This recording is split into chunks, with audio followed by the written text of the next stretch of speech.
48 గంటలు కేసీఆర్ ప్రచారం చేయొద్దని, ప్రచారంలో పాల్గొవద్దని నా మీద నిషేధం విధించింది. 48 గంటలు నా ప్రచారాన్ని నిషేధిస్తే మా అన్నదమ్ములు, మా టీఆర్ఎస్ బిడ్డలందరూ కూడా దాదాపు 96 గంటలు तेलंगाना के पूर्व मुख्यमंत्री और बीआरएस प्रमुख के चंद्रशेखर राव को बुधवार शाम 8 बजे से 48 घंटों के लिए सार्वजनिक सभाएं, जुलूस, रैलियां, शो आयोजित करने और मीडिया को साक्षात्कार देने से चुनाव आयोग यानी कि ईसी ने प्रतिबंधित कर दिया है।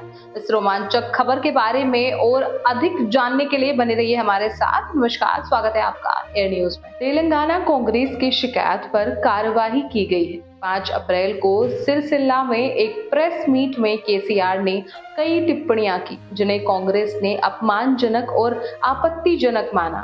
इस मामले पर तेलंगाना के मुख्य निर्वाचन अधिकारी ने एक रिपोर्ट दायर की थी जिसके आधार पर 16 अप्रैल को केसीआर को नोटिस जारी किया गया था। केसीआर ने कांग्रेसियों को लाटखोर यानी एक बार आलसी व्यक्ति कहा था।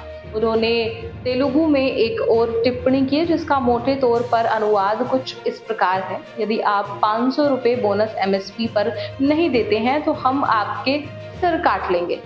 अपनी शिकायत में कांग्रेस ने कहा था कि केसीआर ने जान से मारने की धमकी दी थी। बाकी यह पहली बार नहीं है कि केसीआर पर चुनावी अपराध का आरोप लगाया गया है। 2018 के तेलंगाना विधानसभा चुनाव के दौरान भी उन पर आपत्तिजनक टिप्पणियां करने के लिए ईसी ने प्रतिबंध लगाया था। कांग्रेस ने केसीआर की टिप्पणियों की कड़ी निंदा की और मांग की है कि उन्हें चुनाव लड़ने से अयोग्य घोषित किया जाए। बीआरएस ने अपने जवाब में कहा, तेलंगाना और सिरसिल्ला में चुनाव प्रभारी अधिकारी तेलुगु नहीं है और स्थानीय बोली को शायद ही समझते हैं।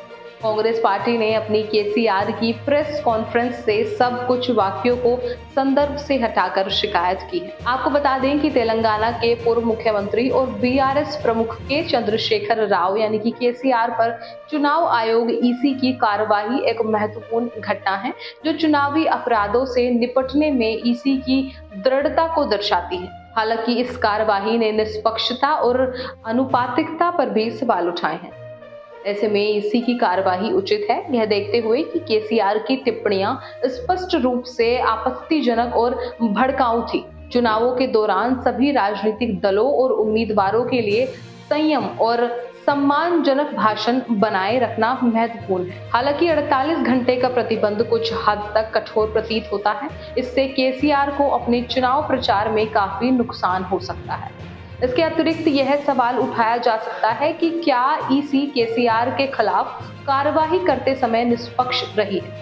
आखिरकार भाजपा के कुछ नेताओं ने भी चुनावी अपराध किए हैं लेकिन उन पर कोई कार्यवाही नहीं की गई। इसके अलावा यह ध्यान रखना महत्वपूर्ण है कि चुनावी अपराधों से निपटने में ईसी की भूमिका विवादास्पद रही है। अतीत में ईसी पर कुछ पार्टियों के खिलाफ पक्षपाती होने का आरोप लगाया गया है। कुल मिलाकर केसीआर पर ईसी की कार्यवाही चुनावी अपराधों से निपटने में ईसी की दृढ़ता और चुनौतियों दोनों को उजागर करती है, जबकि ईसी की निष्पक्षता पर सवाल उठाए जा सकते हैं। यह स्पष्ट है कि चुनावों के दौरान सभी राजनीतिक दलों और उम्मीदवारों के लिए जिम्मेदार व्यवहार करना महत्वपूर्ण है। तो इस तरह ईसी द्वारा केसीआर को चुनाव प्रचार करने से रोकने की कार्यवाही इस बात का संकेत है कि चुनाव आयोग चुनावी अपराधों की गंभीरता से लेता है और दूसरे दलों खासकर भाजपा पर भी इसी तरह की कार्यवाही करेगा जो कि नामुमकिन सी लग रही है।